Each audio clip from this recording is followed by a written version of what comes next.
In 2013, the pastor of Saddleback Church, Rick Warren, released a book called The Daniel Plan, based on the 21 days of fasting found in the book of Daniel. The Daniel fast has become very popular all over America, and many Christians and churches subscribe to it. But there's one big problem. The Daniel fast is not a biblical fast. The idea for the Daniel fast comes from the book of Daniel, chapter 1, verses 8 through 16, and chapter 10, verses 2 and 3. In Daniel 1, verse 8, Daniel declines the king of Babylon's food, not because he's fasting, but because it was unclean by the Jewish standards. Here, Daniel chooses to only eat vegetables and water to show that his religious choice of diet was superior to that of the king of Babylon. Notice that nowhere in verses 8 through 16 does Daniel or scripture call this fasting. Here, Daniel's choice of diet isn't for spiritual growth, but rather for moral conviction. Now let's jump to Daniel 10 verses 2 and 3. We see here that Daniel eats no delicacies, meat, or wine because he was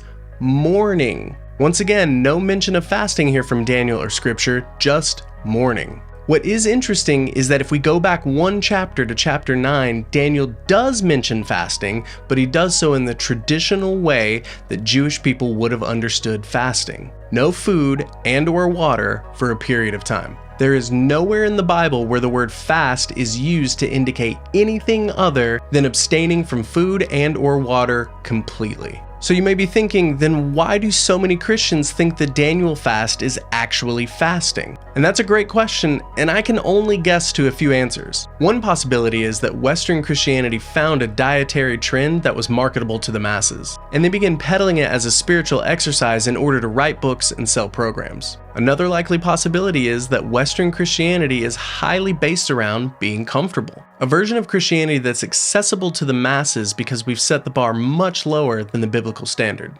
So let me ask you this. What's easier to pitch to Western Christians? A diet that only requires you to give up the delicacies of Western food culture? Or a true biblical fast that would only allow you to have water for a certain number of days? I hope you're starting to see the point. Am I saying the Daniel fast is bad? No, not at all. In fact, all signs point to it actually being a very good diet. But let's be very clear, neither Daniel nor scripture qualifies the Daniel fast as true biblical fasting. So doing so is only diluting the biblical concept of fasting at the cost of making sure we as Western Christians feel spiritual while actually sacrificing very little.